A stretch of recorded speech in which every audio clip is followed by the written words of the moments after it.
substitution reaction where you convert the strong base into water and a salt of the weak acid. That's the carbonate buffer system. It's operating right now in each and every one of us, yeah? In between breaths, yeah?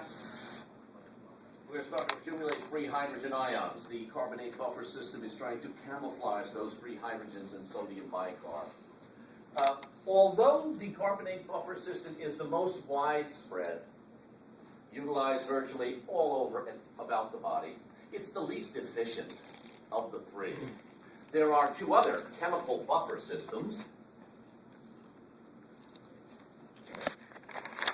There is a phosphate buffer system, and the phosphate buffer system is comprised of two salts. One of the salts is considered to be an acidic salt. It can give off a hydrogen. And the other is considered a basic salt. It can accept a hydrogen. The phosphate buffer pair is comprised of two compounds, KH2PO4, that's the acidic salt, which can give off a free hydrogen, and its basic partner, K2HPO4. This guy can accept a free hydrogen in a substitution reaction. So there's not an acid and a base here. There are two salts. One is an acidic salt, and the other is a basic salt. And the components of this phosphate buffer system, the elemental components, potassium and phosphate, what does that suggest about their location? Where would these two buffer salts be expected to be operating? Where within the body? What? Yes, where in the body would you expect to find potassiums and phosphates? At the surface of the cell membrane, inside the cell, yes, no? So this buffer system is restricted to the intracellular fluid compartment by and large. That's what I was getting at. And then there's a third. It's known by one term, it's one name, it's known as the proteinate buffer system. And the proteinate buffer system is comprised of two proteins, one of which is acidic.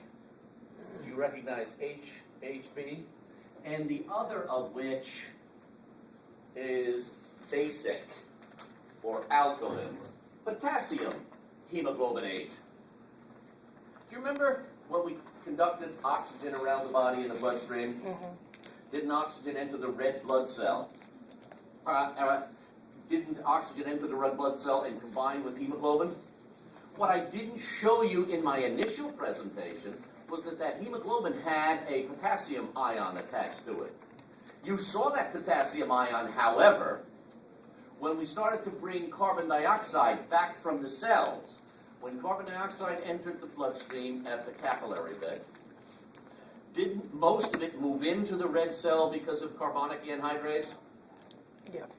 Most of it reacted with water inside the cell because of carbonic anhydrase.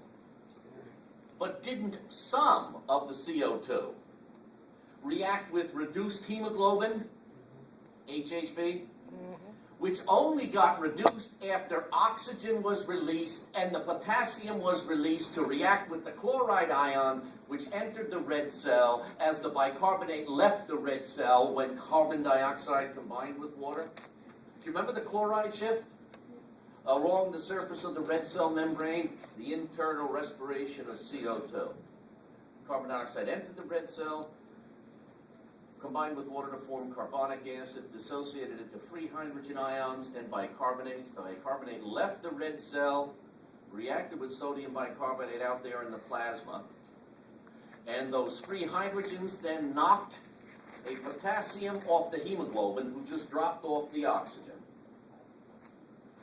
Accepted that hydrogen, released the potassium to react with that chloride that came in as bicarbonate left to prevent a pH problem inside the red cell. You remember reduced hemoglobin, yeah? So reduced hemoglobin is in venous blood. Potassium hemoglobinate is in the less acidic arterial blood. The proteinate buffer system is also known as the hemoglobinate buffer system, where the protein in question, of course, is the globin of the hemoglobin molecule. What we are doing now, this second half of the class, is addressing the notion that pH in the body needs to be controlled, needs to be homeostatically maintained, somewhere between 7 and 7.8. And the body has a number of chemical buffer systems that it first uses when pH runs awry. In the event that the chemical buffer systems are not effectively or thoroughly controlling the pH still is starting to vary and approach the extremes of acceptable limit. The body then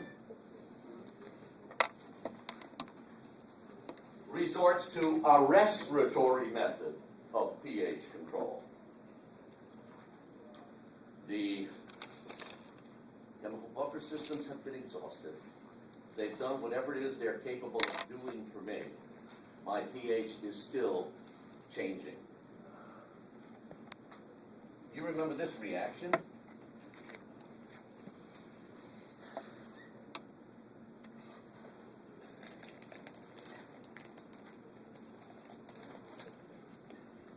Yes, no?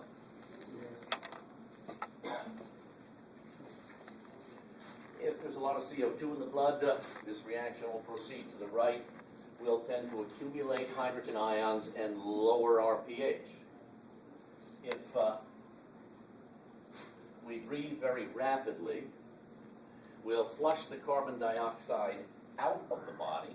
That'll cause the reaction to switch back or shift to the left, incorporating those acidic hydrogen ions into neutral water and preventing an acidic condition. So if I breathe fast, I'll be able to raise my pH by tying up the free hydrogens in neutral water. If I breathe slowly and shallow, I'm forming free hydrogen ions and I'm becoming acidic, yes, no? In the event that the buffer systems fail, we can adjust our respiratory rate to correct any potential pH problems. If you're acidic, breathe fast.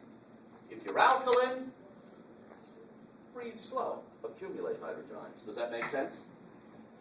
Yes, no? Yes. You had a problem, NC? No, sir. Mr. NC, next time you vomit, vomiting, emesis, hydrochloric acid is the most commonly produced, the strongest acid produced in the body, yes, no? And it's produced in the stomach, yes? Emesis, or vomiting, occurs from the stomach out, correct? The hydrochloric acid that the stomach normally produces when digesting a meal moves into the duodenum and then to the jejunum and ileum and gets absorbed with the digested meals, yes, no? If you vomit, you throw out extra hydrogen ions and the body becomes alkaline. Next time you get up from praying to the porcelain god, observe your respiratory rate. Your respiratory rate will be slow and shallow. You'll be trying to recover hydrogen ions respiratorily to bring your pH down. You're trying to recover the hydrogen ions you just threw out. So breathe slowly, correct? On the other side, next time you suffer diarrhea or dysentery, remember, beyond the stomach, the duodenum is in receipt of a lot of sodium bicarb from the pancreas to bring the pH of the duodenum up to an alkaline 8.0. Diarrhea, that bicarbonate, sodium bicarb that the pancreas produces along with all its digestive juices, gets absorbed with the meal, yeah? So the acid gets absorbed, the bicarbonate gets absorbed, but in the event that you're eliminating from your digestive tube, you have diarrhea, you won't have time to absorb all that sodium bicarbonate. So you'll be throwing out your base, the body becomes acidic. Next time you finish with a bout of diarrhea, check your respiratory rate, and you'll be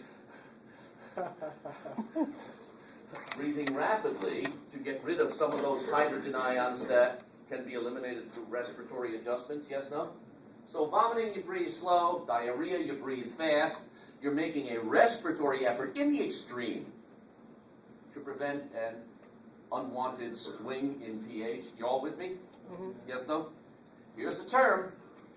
In the event that adjusting your respiratory rate corrects the problem, resolves the pH variation, your condition will have been said to be of a respiratory nature.